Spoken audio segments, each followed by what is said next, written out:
Est-ce que mon micro marche? Oui. Bien, bon matin, frères et sœurs. Donc, l'introduction est déjà faite avec les enfants. Nous allons parler du jeûne. Et c'est le deuxième message sur ce sujet. Donc, ça fait partie de notre série sur l'Évangile de Matthieu. On est dans le chapitre 6, les versets 16 à 18. Et donc, ce message termine la section des 18 premiers versets. Est-ce que vous vous souvenez de quoi ça parle, cette section? Les 18 premiers versets de Matthieu 6. Des enfants de Dieu. De la quoi, des enfants de Dieu? Merci. Ouf, j'ai eu peur d'avoir prêché en vain.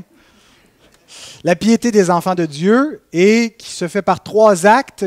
Ça ne veut pas dire que c'est exhaustif, mais c'est représentatif de comment exercer notre piété devant Dieu. Quelles sont les 3 choses que nous pratiquons? Premièrement, l'aumône, donner. Deuxièmement, la prière. Et troisièmement, le jeûne. Ça ne veut pas dire, donc, comme je le dis, que c'est tout ce que les seuls actes de piété, mais c'est 3 exemples que Christ utilise pour comparer la fausse piété, ceux qui ne sont pas enfants de Dieu, mais qui se croient enfants de Dieu, que Jésus appelle les hypocrites, et il compare avec la vraie piété. Donc, extérieurement, ils semblent être les mêmes gestes, mais ont une grande différence. Donc, on a déjà comparé dans le jeûne, le jeûne qui peut être vain, inutile, qui cherche davantage la gloire des hommes, qui se glorifie lui-même dans ses propres pensées, qui ne jeûne pas pour être vu de Dieu. Mais le vrai jeûne, le jeûne de l'enfant de Dieu, c'est celui qui humilie son âme pour chercher donc la face de son Père par ce moyen. C'est un jeûne efficace. Alors, on a vu des observations générales sur le jeûne avec l'Ancien Testament, quand est-ce que le jeûne était pratiqué, la fête en particulier du Yom Kippour, le jour des expiations, une fois l'an. Mais on a vu aussi des observations plus précises, comment jeûner, comment Jésus nous dit de jeûner, en cherchant donc à être vu de notre Père et non pas des hommes. Et on a vu aussi pourquoi jeûner, à quoi sert le jeûne, que c'est un moyen de grâce, un moyen comme d'autres moyens de grâce, comme la prière est un moyen de grâce. Pourquoi prier? À quoi ça sert de prier? Nous prions parce que c'est la façon que Dieu nous a donnée pour nous adresser à lui, pour dépendre de lui, pour aussi pratiquer des œuvres qu'il nous a données d'avance à pratiquer. C'est un moyen efficace. Dieu aurait pu nous dire, quand vous voudrez qu'une âme soit sauvée, faites 10 pompes par terre et ça sera un moyen efficace pour contribuer. Mais non, Dieu nous a donné un moyen qui est plus approprié au salut, c'est la prière, où on expose notre cœur, où on plaide devant Dieu, et ce moyen est revêtu d'une efficacité parce qu'il est consacré par Dieu dans sa grâce pour être un canal de sa grâce. Et le jeûne, donc, va dans le même sens, et en fait, il accompagne la prière. Alors, on va continuer dans la question « Pourquoi jeûner ?» Il y avait 2 questions qui sous-tendaient toute notre étude du jeûne. Comment jeûner et pourquoi jeûner? Donc, on va poursuivre avec « Pourquoi jeûner ?» mais nous allons voir quelles sont les raisons qui devraient nous amener au jeûne ou les circonstances. Quand jeûner? Et donc, ça va être un peu une extension de notre texte parce que Jésus ne nous donne pas dans le texte les 4 raisons que je vais vous présenter pour le jeûne, mais je vais compléter avec d'autres passages des Écritures pour donner donc ces raisons bibliques donc pour pratiquer le jeûne. Je vous invite à vous lever pour la lecture de la Sainte Parole de Dieu. Matthieu 6, 16 à 18. « Lorsque vous jeûnez, ne prenez pas un air triste comme les hypocrites, qui se rendent le visage tout défait pour montrer aux hommes qu'ils jeûnent. Je vous le dis, en vérité, ils reçoivent leur récompense. Mais quand tu jeûnes, parfume ta tête et lave ton visage, afin de ne pas montrer aux hommes que tu jeûnes, mais à ton Père qui est là dans le lieu secret. Et ton Père qui voit dans le secret te le rendra. » Prions. Notre Père, Toi qui sondes les cœurs, toi qui connais les hommes mieux qu'ils ne se connaissent eux-mêmes, nous nous approchons de toi pour être sondés par toi, pour que tu parles à nos cœurs. Nous venons d'entendre ta voix, Seigneur, à la lecture de ta parole. Cette parole, Seigneur, c'est la tienne, c'est toi qui parles. Mais la prédication de la parole de Dieu est la parole de Dieu. Et Père, nous te prions que tu puisses bénir cette exposition, que tu puisses la revêtir par l'onction de ton esprit, que tu sois avec chacun des auditeurs, Seigneur, qui vont entendre cette bonne parole pour convaincre nos cœurs par la vérité et nous faire participer à ta sainteté, nous rendre plus conformes à ta volonté, Seigneur, qui est révélée dans les Saintes Écritures. Bénis ta parole, ô Dieu, nous te le demandons, par Christ, celui qui est la parole faite chair. Amen. Vous pouvez vous rasseoir. Donc, je vous énonce mes 4 raisons pour jeûner. Les enfants, vous pouvez les prendre en note, c'est dans vos questions. Nous jeûnons pour la repentance du péché. Je vais les renommer si vous n'avez pas le temps de les écrire. Nous jeûnons pour les combats spirituels importants. Troisièmement, nous jeûnons pour la direction de Dieu et les œuvres à accomplir, pour chercher la direction de Dieu. Quatrièmement, nous jeûnons pour rester éveillés en communion avec le Seigneur. Donc, c'est ce que nous allons voir dans cet ordre-là. Nous jeûnons pour ou avec la repentance du péché. On a déjà vu dans le précédent message l'exemple de David qui, après avoir péché, s'humilie. Il ne pouvait pas simplement confesser son péché, mais la vraie repentance vient avec la mortification de l'âme. C'est pas tout. On sent quand il y a un manque de sincérité, quelqu'un qui confesse sa faute, on le voit avec nos enfants particulièrement. Va demander pardon à ton frère. Pardon. Il n'y a pas beaucoup de contrition. Ce n'est pas senti comme repentance. On peut feindre, on peut acter, mais l'enfant de Dieu, quand il se repent, il ne le feint pas. Il y a vraiment une conviction de péché qui vient de l'œuvre de l'Esprit en lui. Et donc, dans des cas plus graves, ça peut le mener même à s'humilier par le jeûne. On voit l'exemple de Daniel qui jeûnait à cause du péché, mais pas pour son propre péché, mais le sien, mais plus il jeûnait à cause du péché de la nation pendant qu'ils étaient en exil à Babylone. Il confessait le péché de ses pères, son propre péché inclus avec le peuple. On a vu l'exemple des Ninivites aussi, qui à la prédication de Jonas se sont repentis avec le sac et la cendre.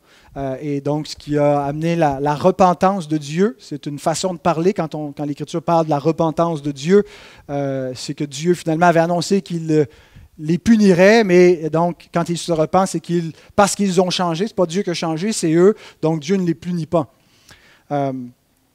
On a l'exemple de Paul dans Actes 9, 8 et 9, où après avoir tombé en bas de son cheval, parce qu'il a rencontré le Seigneur littéralement, qui est venu à lui dans sa gloire, Saul se releva de terre, et quoique ses yeux soient ouverts, il ne voyait rien. On le prit par la main, on le conduisit à Damas, et il resta 3 jours sans voir, et il ne mangea ni ne but. Saul, qui va devenir Paul, avait une profonde conviction de péché. Son monde a été bouleversé à ce moment-là. Réaliser que celui qu'il persécutait, c'était le Seigneur de gloire. Et réellement, il a dû saisir qu'il était un pécheur. Lui qui se croyait juste, lui qui se faisait une gloire de ses bonnes œuvres, a pris conscience de son état de meurtrier, la méchanceté de son cœur, l'hostilité qu'il avait contre Dieu, parce qu'il persécutait les saints de Dieu et qu'il persécutait le Seigneur Jésus au travers de l'Église. Et donc, dans cette conviction-là, ça l'a mené vraiment à une repentance. Et dans la repentance, ce n'est pas un temps où on peut être festif, se réjouir, manger et boire. L'appétit ne veut pas être là. Et donc, il se repent. Et donc, ici, c'est l'exemple à une conversion. Il y a peu de conversions qui sont aussi dramatiques que celles de Paul, quoiqu'il y a des conversions qui peuvent mener vraiment à une repentance qui est plus que de formuler des mots, mais qui se manifeste en action, en vérité. Mais la repentance des enfants de Dieu, ce n'est pas seulement au moment de la conversion. Nous sommes sans cesse repentants. Les sauvés sont ceux qui se repentent, qui continuent de confesser leurs péchés. Ce qui caractérise un enfant de Dieu, quelqu'un qui est sauvé, qui est régénéré par le Saint-Esprit, c'est quelqu'un qui est prompt à confesser son péché lorsqu'il réalise qu'il a transgressé la loi de Dieu. Et donc, par moments, cette tristesse selon Dieu peut le mener même à jeûner. Il n'est pas mentionné le jeûne dans l'exemple des Corinthiens, mais après avoir été sévèrement repris par l'apôtre Paul pour leur péché et le manque de discipline qu'ils n'exerçaient pas dans l'Église, devant l'immoralité qui était là, et il se faisait un peu une sorte de gloire de cette immoralité en disant la grâce couvre toutes les fautes et on a de graves péchés, comme si la grâce devenait une licence pour le péché. Et après avoir reçu une admonestation de l'apôtre qui les reprend et qui les corrige, dans sa deuxième épître, il écrit ceci, 2 Corinthiens 7, verset 11. « Et voici cette même tristesse selon Dieu. Quel empressement n'a-t-elle pas produit en vous? Quelle justification, quelle indignation, quelle crainte, quel désir ardent, quel zèle, quelle punition! Vous avez montré à tous égards que vous étiez purs dans cette affaire. » Pas purs dans le sens qu'ils n'avaient pas péché, ils avaient péché, mais parce qu'ils ont été contrits, parce qu'ils se sont repentis, ils sont purs devant Dieu. Si nous confessons nos péchés, il est fidèle et juste pour nous les pardonner. Bien-aimés, nous demeurons des pécheurs. Et la différence entre les pécheurs régénérés et les pécheurs non régénérés ne consiste pas dans la quantité de péché ni la gravité. Il y a des enfants de Dieu qui s'exposent à la pornographie, qui commettent l'adultère, qui commettent des meurtres, à tout le moins en pensée. David est un enfant de Dieu qui a commis des choses horribles. Et donc, parfois, on peut être découragé si notre vue de la sanctification, c'est un progrès constant, et puis il devrait y avoir une sorte de progression dans la sanctification. Mais on va réaliser après 30 ans de vie chrétienne qu'on se met encore en colère pour des choses vaines, qu'on est encore égoïste, qu'il y a encore en nous cette nature pécheresse. Et quand on pêche et qu'on a une conviction de péché, et surtout si on réalise davantage, et je ne dis pas qu'il n'y a pas de péché banal, mais il y a des péchés plus graves. Il n'y a pas de péché véniel. Tous les péchés sont mortels, mais il y a des péchés plus mortels que d'autres, plus graves que d'autres. Et quand on les commet, il est approprié pour un enfant de Dieu de réellement s'humilier devant Dieu et même de jeûner. Ce n'est pas qu'il va gagner le pardon de Dieu par le jeûne. Mais comme nos enfants, lorsqu'ils nous désobéissent ou ils nous attristent, et que ça serait blessant, insultant, offensant, qu'ils ne montrent aucune contrition, aucun regret, dans notre relation avec notre Père céleste, nous devons aussi, lorsque nous l'offensons, démontrer cette promptitude à nous humilier, à montrer le regret pour notre péché. Le jeûne pour le péché, c'est non seulement pour nos péchés individuellement, mais ça peut avoir aussi une autre dimension, une dimension plus collective. Il y a une place pour un jeûne national, pour une tristesse, pour pleurer sur le péché de notre pays. Notre culture se corrompt. Chaque année, au Québec, on tue environ 30 000 enfants à naître. Le sang innocent coule à flot. Et on est rendu habitué, c'est une banalité, c'est rien. Même remettre ça en question et critiquer ça, c'est haineux. C'est de vouloir mettre une culpabilité indue sur la conscience des hommes, des femmes qui ont recours à l'avortement. Et on trouve ça banal et on s'habitue à cela, même l'Église. Il y a une place pour que l'Église proclame un jour de jeûne et de deuil pour confesser les péchés de la nation. On n'est pas dans une grande église nationale, une petite église locale qui est dans une petite association régionale, provinciale. Mais si nous ne pleurons pas sur le péché de notre pays, qui va le faire? Si nous ne repentons pas, savez-vous ce qui va arriver? Dieu va livrer cette nation à son sens réprouvé pour commettre des choses pires encore. Et c'est ce qui est en train d'arriver. C'est ce qui est en train d'arriver partout en Occident. Est-ce que nous avons perdu ce sens de l'affliction pour le péché de notre nation, le péché de notre société? On peut se laver les mains et dire c'est pas nous qui sommes tachés de ce sang, mais il y a une sorte de responsabilité collective.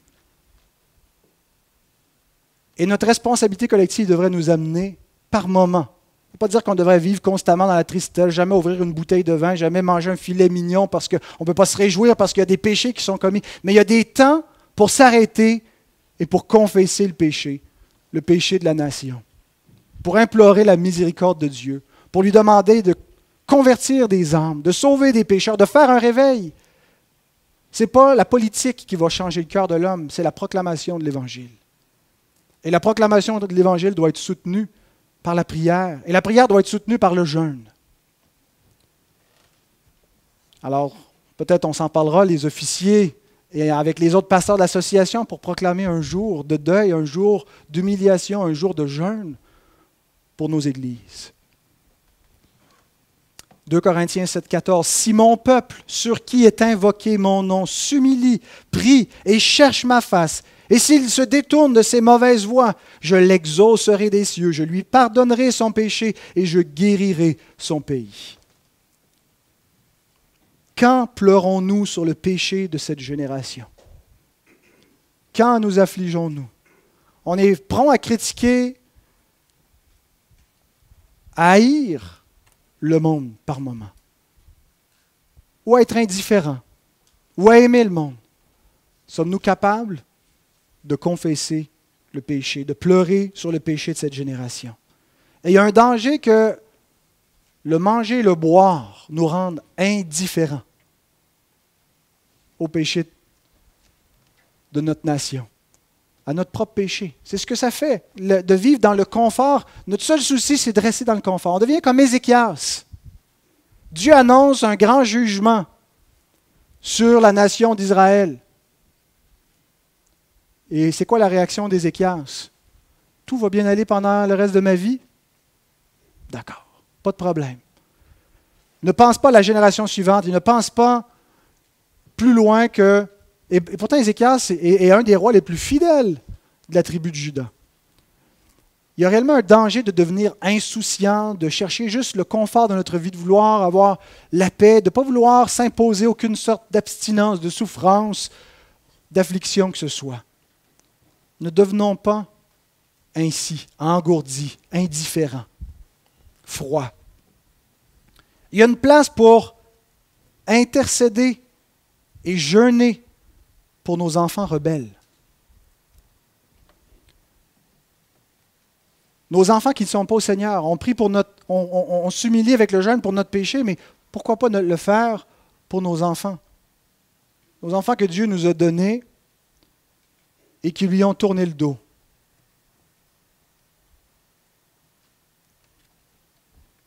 Comment prions-nous pour eux? Est-ce que c'est devenu seulement la mécanique? Je suis certain que vous tous qui avez des enfants non sauvés, vous priez probablement quotidiennement, à tout le moins chaque semaine, pour le salut de vos enfants. Mais vous savez comme moi qu'il y a une façon, à un moment donné, où nos formules sont toutes faites, on fait juste répéter sans trop réfléchir. Il y a une place pour jeûner pour le salut de nos enfants, le salut des pécheurs.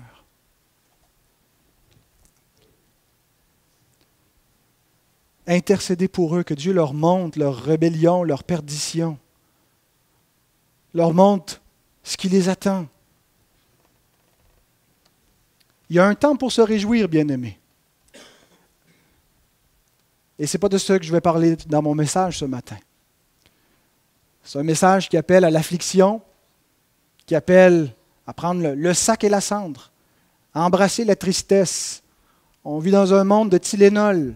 On ne veut pas souffrir, on ne veut pas avoir mal, on veut que ça passe vite. Mais il y a un temps pour pleurer, Ecclésiaste 3:4 nous dit cela. Un temps pour se réjouir, pour rire, mais un temps pour pleurer. Savons-nous pleurer? Savons-nous nous humilier devant Dieu? Savons-nous confesser nos péchés?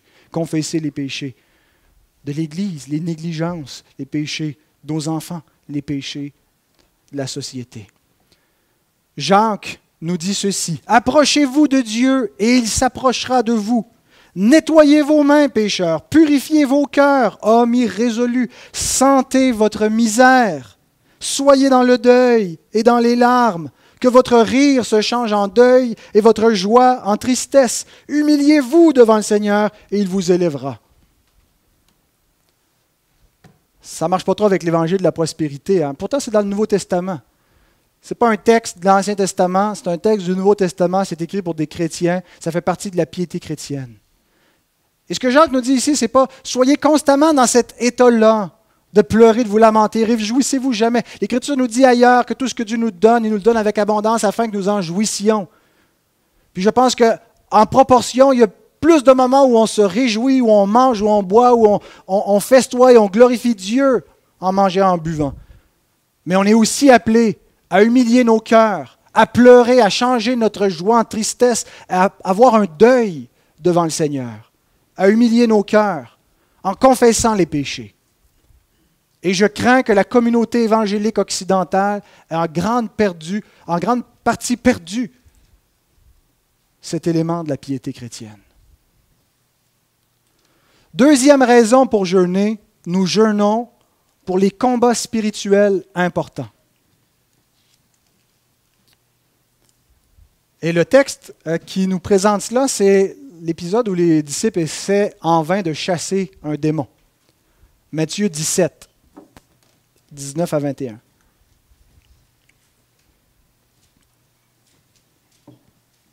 Alors les disciples s'approchèrent de Jésus et lui dirent en particulier: « Pourquoi n'avons-nous pu chasser ce démon?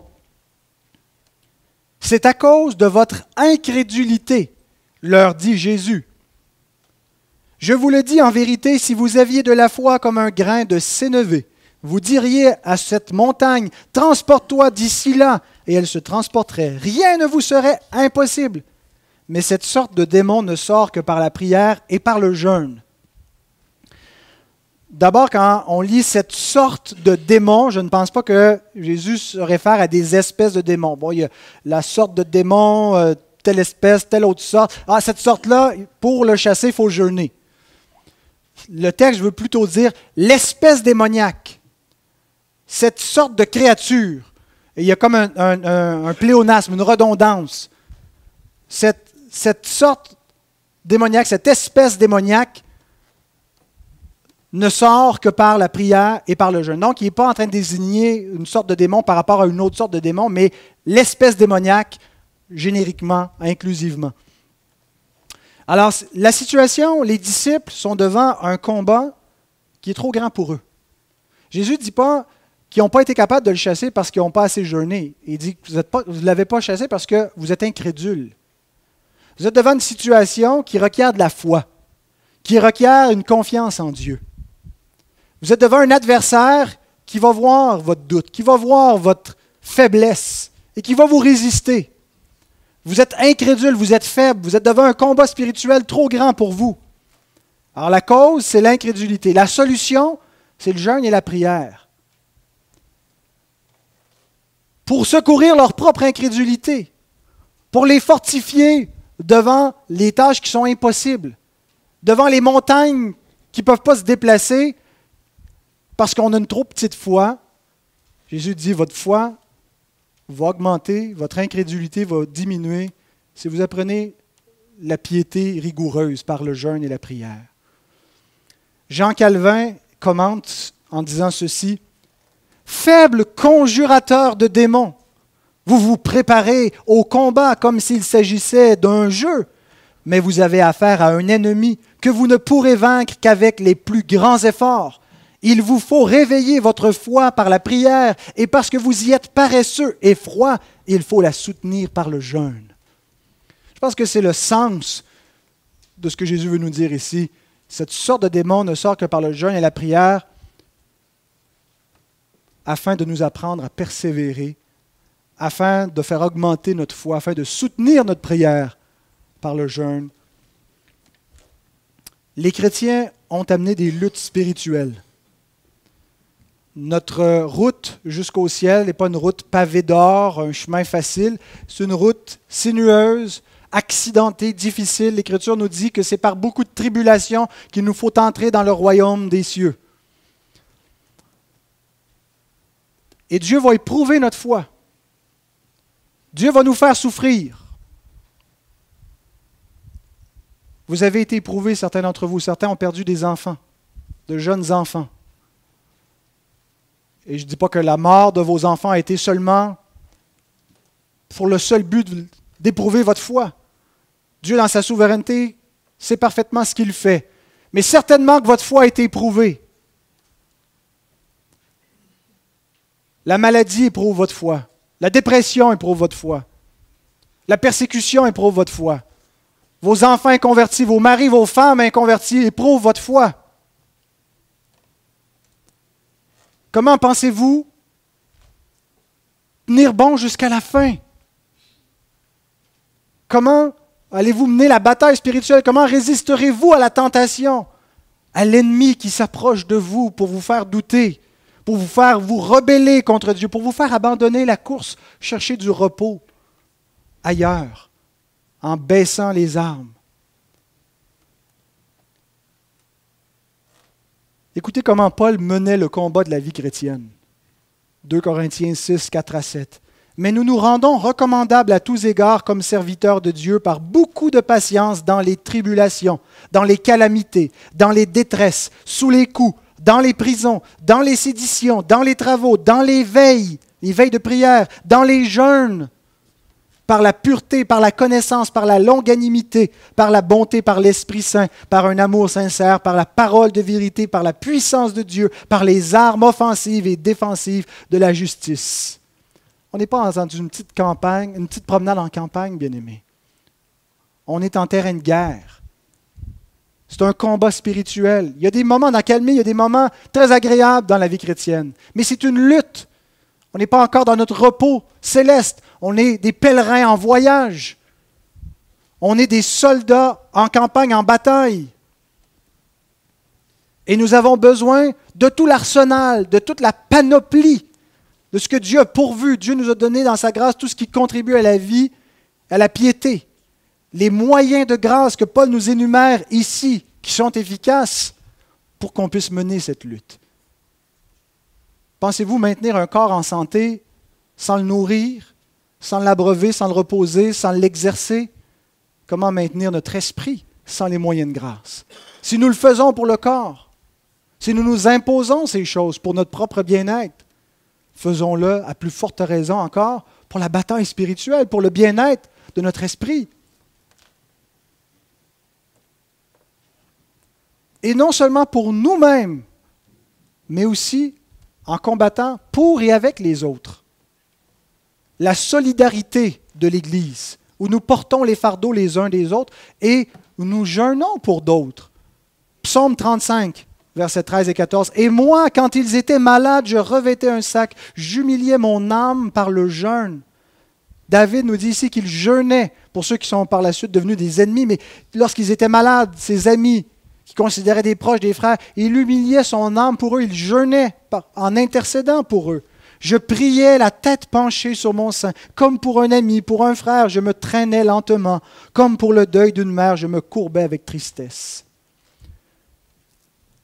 Donc nous jeûnons pour les combats spirituels importants, les plus grandes batailles, quand vient une lourde épreuve, lorsque l'Église est affligée, lorsqu'un membre souffre particulièrement, on peut l'accompagner de cette façon-là. Troisième raison, nous jeûnons pour la direction de Dieu et les œuvres à accomplir. Lorsque nous cherchons la direction du Seigneur, et lorsque nous avons obtenu cette direction et que nous devons maintenant la prendre, nous jeûnons. Actes 13, 2 et 3. Pendant qu'ils servaient le Seigneur dans leur ministère et qu'ils jeûnaient, le Saint-Esprit dit, « mettez-moi à part Barnabas et Saul pour l'œuvre à laquelle je les ai appelés. » Alors, après avoir jeûné et prié, ils leur imposèrent les mains et les laissèrent partir. Le jeûne est mentionné 2 fois dans ces versets. La première fois pour la direction de Dieu, la deuxième fois en préparation pour l'œuvre de Dieu. Ils prient, ils jeûnent, ils cherchent la direction du Seigneur, et quand ils l'obtiennent, quand Dieu leur dit clairement, « Mettez-moi à part Barnabas et Saul pour l'œuvre à laquelle je les ai appelés », ils jeûnent à nouveau avant de les envoyer. Le jeûne fait partie des moyens utilisés pour appeler des ouvriers. Nous sommes dans une année où nous voulons appeler des officiers, des anciens, des diacres, pour continuer l'œuvre. Et même notre confession de foi, au chapitre 26, paragraphe 9, nous dit que lorsqu'ils sont mis à part, ils sont mis à part avec imposition des mains, avec le jeûne. Et donc, pendant tout le processus, pour exercer notre discernement, pour chercher la face du Seigneur, ceux en particulier qui sont déjà officiers nous devrions ensemble, mes frères, consacrer des jeûnes, à demander la direction du Seigneur, à demander du discernement, à demander au Seigneur qu'il élève ceux qui l'appellent à le servir dans les offices. C'est important. Et lorsque vient le temps de les consacrer, nous jeûnons, parce que c'est solennel, parce que nous mettons tout à part pour dire, c'est central, ce n'est pas juste une petite job de fin de semaine, c'est un appel, c'est une vocation de Dieu. Avec une tâche, avec des responsabilités qui viennent du Seigneur lui-même. Alors, on prend ça au sérieux. Et le jeûne fait partie des moyens qui vont être utilisés pour accompagner le ministère. Les ministres, plus encore que les chrétiens laïcs, sont appelés à jeûner pour leur ministère, pendant leur ministère, comme un moyen pour les garder sur la traque, pour continuer à discerner la volonté de Dieu, pour continuer à être capable d'être fidèles dans la tâche que Dieu leur confie. On le voit, on voit Jésus qui jeûne avant la tentation au désert et qui est le début de son ministère. Immédiatement après la tentation, Jésus commence son ministère public. Et le jeûne semble être un moyen indiqué pour le préparer à cette tâche-là. Et c'est intéressant, lorsque le diable s'approche de lui, qu'il le tente en disant de changer ses pierres en pain. On a examiné déjà ce texte-là en détail, mais rappelons-nous la réponse du Seigneur. « L'homme ne vivra pas de pain seulement, mais de toute parole qui sort de la bouche de Dieu. » Et souvent, on prend cela et puis on met ça un peu là, à la spiritualité évangélique populaire, vivre de toute parole qui sort de la bouche de Dieu. Ça veut dire lire notre Bible quotidiennement, méditer la parole quotidiennement. C'est pas complètement faux, mais je pense que c'est ce que ça veut dire, vivre de la parole qui sort de la bouche de Dieu, c'est obéir à ce que Dieu nous demande. Adam n'a pas vécu de la parole qui est sortie de la bouche de Dieu, il n'a pas obéi. Il a vécu de la parole du diable à la place. Il a suivi une autre parole. L'homme qui mettra ces choses en pratique vivra par elles. C'est l'alliance des œuvres. Celui qui obéit parfaitement, qui par sa justice atteint la vie éternelle. Un seul l'a fait, un seul juste. Christ a vécu de la parole de Dieu parfaitement. Mais nous qui devons marcher dans ses traces, nous devons apprendre à vivre de la parole de Dieu, c'est-à-dire une parfaite obéissance. Et le jeûne est un moyen qui nous aide à être obéissants, qui nous ramène dans la voie lorsqu'on tend à s'écarter, qui amène les ministres de la parole de Dieu à accomplir plus fidèlement leur ministère, à être gardés par Dieu. Et d'ailleurs, quand Jésus rencontre la Samaritaine dans Jean 4, vous vous souvenez, il est là tout seul avec elle. Les disciples sont partis faire quoi pendant ce temps-là? Chercher un lunch. Et ils reviennent avec de la nourriture. Et qu'est-ce que Jésus leur répond? Il dit, j'ai déjà mangé. Y a-t-il quelqu'un qui a apporté un dîner pendant qu'on était partis? Et Jésus leur dit, Jean 4, 34, « Ma nourriture est de faire la volonté de celui qui m'a envoyé et d'accomplir son œuvre. » Le contexte, c'est Jésus qui jeûne, Jésus qui n'a pas mangé. Sa nourriture, c'est de faire la volonté de son Père. Le jeûne est un moyen pour nous amener plus au diapason de la volonté de Dieu, pour nous aider à chercher, à discerner, à se conformer à cette volonté, à l'exécuter. Donc, lorsqu'on a une tâche spéciale, les moniteurs d'école du dimanche, vous avez un temps pour jeûner, un temps pour... Le dimanche matin, ça peut être un bon temps, ou le samedi soir. Le lendemain, vous êtes appelé à enseigner la parole de Dieu. Ça ne veut pas dire que nécessairement chaque semaine, il faut le faire, mais c'est quelque chose à établir dans notre piété, dans notre service pour Dieu, où on veut se concentrer, se donner pleinement, laisser toute distraction à côté et nous donner pleinement pour faire la volonté de Dieu, pour être des outils entièrement consacrés à notre Maître. Dernier point, dernière raison pour jeûner, nous jeûnons pour rester éveillés en communion avec le Seigneur. C'est une catégorie plus générale. Les jeûnes que j'ai mentionnés jusqu'à présent pourraient être vus davantage comme ponctuels. Un jeûne pour le péché quand on a péché nous-mêmes ou quand il y a une convocation particulière pour un jeûne de l'Église qui s'humilie, qui implore le pardon de Dieu.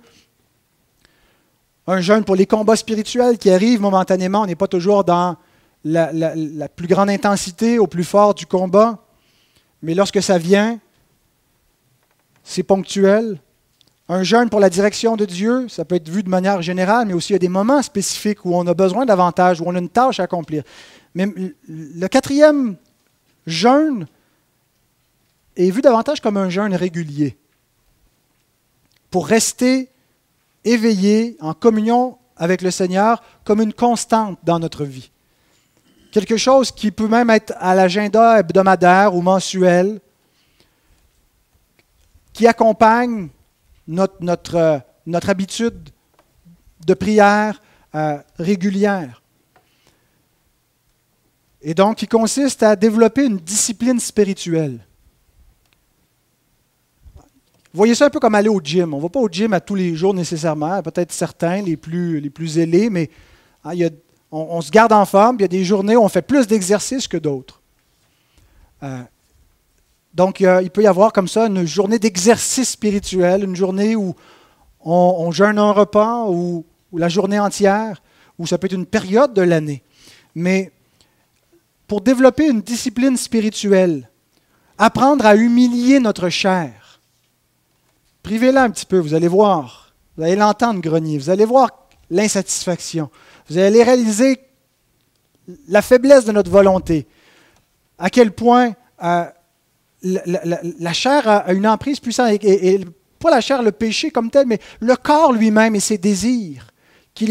Et c'est souvent le corps et ses désirs qui nous mènent au péché. Mais on est appelé à la maîtrise de soi. Non pas être maîtrisé par nos désirs. Il y a des personnes qui sont complètement asservies, maladifs à leurs appétits, à leur dépendance à l'alcool, à leur dépendance à différents plaisirs de sexualité, de drogue.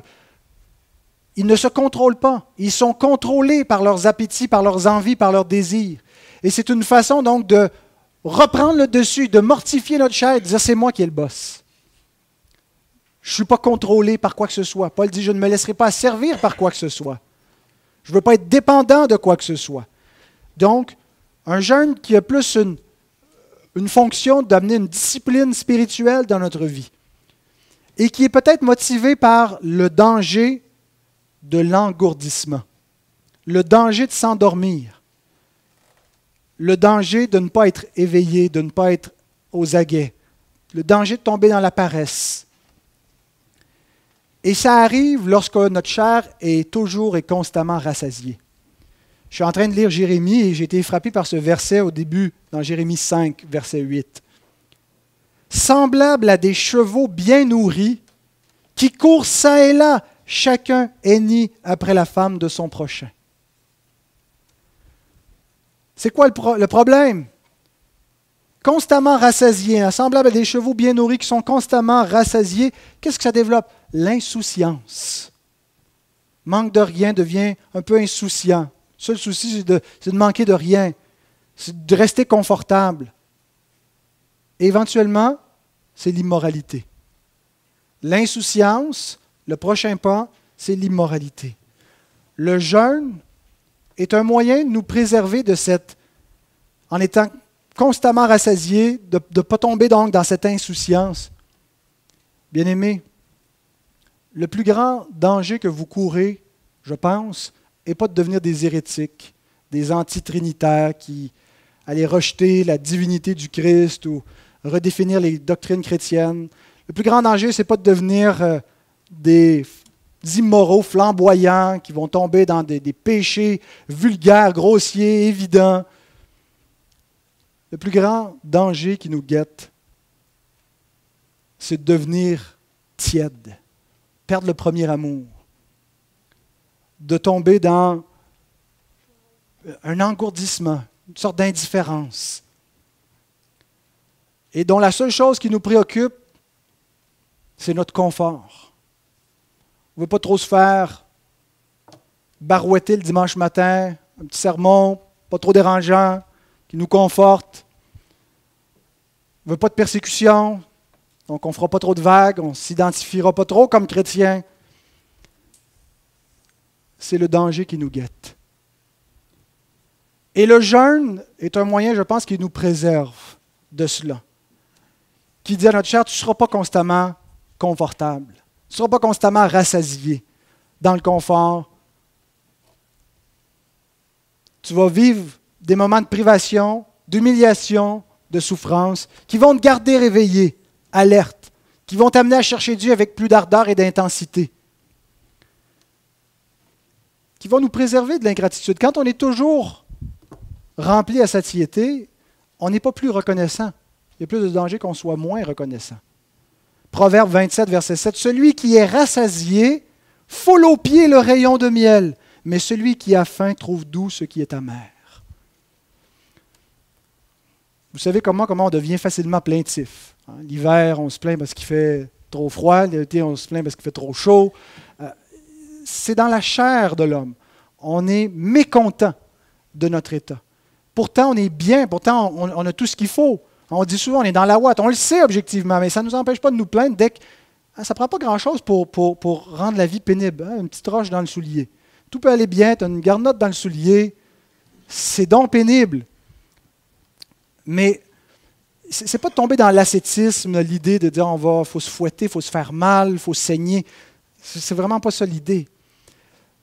Mais en apprenant à priver notre chair par moments, on va développer la reconnaissance. On va combattre l'ingratitude, combattre la plainte et la jérémiade qui vient si facilement.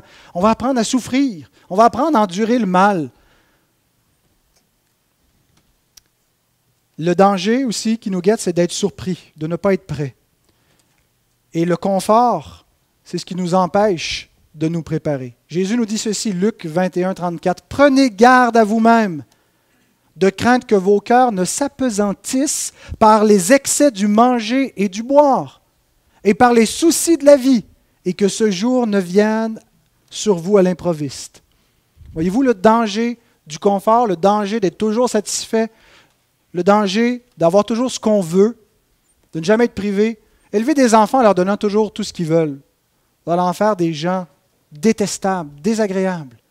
Il faut qu'un enfant apprenne à accepter un non, qu'il soit capable de développer, de se dire non à lui-même, de ne pas toujours se donner tout ce qu'il veut, être capable de développer la discipline personnelle, la maîtrise de soi. Et Jésus nous dit donc que ça a une valeur plus que pour simplement mener une bonne vie disciplinée, mais même pour être prêt, pour ne pas que le jour du Seigneur vienne sur nous à l'improviste. Combien de gens qui confessent le nom de Christ dans le monde vont être surpris? Parce qu'avec le temps, les églises sont tombées dans un faux évangile, dans de fausses doctrines, ayant la démangeaison d'entendre des choses agréables, se donnant une foule de docteurs qui leur disent ce qu'ils veulent entendre. Et c'est d'ailleurs la raison spécifique pourquoi les disciples doivent jeûner après que le Seigneur leur ait été enlevé. Il dit ceci, Matthieu 9, 14 et 15.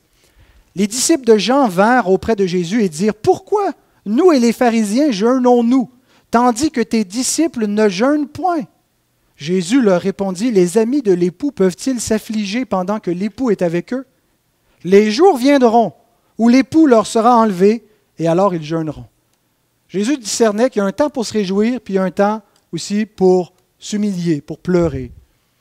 Et le moment où il était là, pendant il est encore incarné, mais pendant sa présence sur terre, ce n'était pas un temps de jeûne, c'était un temps de réjouissance. L'époux est là, on se prépare pour le festin de l'agneau. Et donc, c'était un temps pour se réjouir, pour voir la gloire du royaume qui vient avec puissance au travers des œuvres que le Christ accomplissait. Mais le jour viendra où l'époux leur sera enlevé. Le soir où Jésus leur a été enlevé. Le soir où il a commencé à souffrir en se dirigeant vers Jérusalem et en allant à la croix. Et par la suite, il leur a été enlevé encore pour longtemps. Et Jésus dit que pendant ce temps où nous sommes séparés de lui, de son corps, c'est le temps où les disciples vont jeûner. C'est un temps où ils vont jeûner pour l'attendre. Nous attendons l'époux. Et c'est un moyen qui est donné pour nous aider à rester alertes, éveillés, en communion avec notre Seigneur. Pour ne pas nous endormir, pour ne pas nous mettre à considérer que nos maisons, notre vie, notre carrière, nos projets, notre retraite sont plus importants que le royaume éternel de Dieu. Comment est-ce qu'on fait pour accorder plus d'importance au monde invisible qu'au monde visible dans lequel on vit, le monde qui est tangible, qui est concret, si on ne prend pas les moyens de grâce qui vont nous forcer à consacrer plus d'importance au monde invisible, au royaume de Dieu? Alors Jésus nous dit, les jours viendront où l'époux leur sera ôté et ils jeûneront. C'est pourquoi Paul dit, je traite durement mon corps. Je ne veux pas me laisser asservir par quoi que ce soit. Il nous compare, les chrétiens, semblables à des athlètes. Les athlètes qui vont aux Olympiques, qui s'imposent toutes sortes d'abstinences. En vue de quoi? En vue de médailles corruptibles, de gloire passagère. Nous, faisons-le pour une gloire éternelle. Imposons-nous la discipline d'un athlète et les abstinences d'un athlète spirituel pour une récompense éternelle, pour une couronne incorruptible. N'est-ce pas une façon concrète pour mourir à nous-mêmes? Le jeûne nous préserve de l'idolâtrie du ventre. Dernière citation biblique, Paul décrit ainsi les ennemis de la croix, comme des idolâtres du ventre. Philippiens 3, 19. Ils ont pour Dieu leur ventre. Ils mettent leur gloire dans ce qui fait leur honte. Ils ne pensent qu'aux choses de la terre. Ce qui caractérise les non-croyants, les idolâtres, c'est qu'ils ont pour Dieu leur ventre. C'est le manger et le boire. Gloire à Dieu pour le manger et le gloire. Mangeons et buvons à la gloire de Dieu. Mais ne vivons pas comme les gens du siècle présent, qui vivent pour leur confort, qui vivent pour leur ventre, qui ne pensent qu'aux choses de la terre. Mais je veux terminer sur une note positive parce que le jeûne chrétien n'est pas seulement quelque chose de négatif, une privation, on s'humilie, on combat notre péché, on combat notre chair, on combat la puissance, la tentation. Il y a quelque chose de nouveau, il y a une nouveauté dans le jeûne chrétien. Nous jeûnons parce que nous avons faim et soif de Dieu. Nous jeûnons parce que nous voulons plus que le plaisir de la nourriture. Nous voulons le plaisir de la communion avec le Seigneur. Le plaisir d'être dans sa paix, d'être dans sa présence, de le réaliser, de tout estomper, de tout laisser de côté pour goûter sa présence. Et c'est dans le même enseignement quand Jésus dit « on ne peut pas mettre du vin nouveau dans des vieilles outres », ainsi de suite. Il parle du vin nouveau. C'est quoi cela? Et c'est en lien avec le jeûne. Je laisse le pasteur John Piper répondre dans son livre sur le jeûne. Il écrit ceci. « Nous avons goûté les puissances du monde à venir. Et notre jeûne n'est pas motivé par la faim de quelque chose que nous n'avons pas expérimenté, mais parce que le vin nouveau de la présence de Christ est si réel et satisfaisant. Nous voulons donc tout ce qu'il est possible de goûter. La nouveauté de notre jeûne consiste en ceci.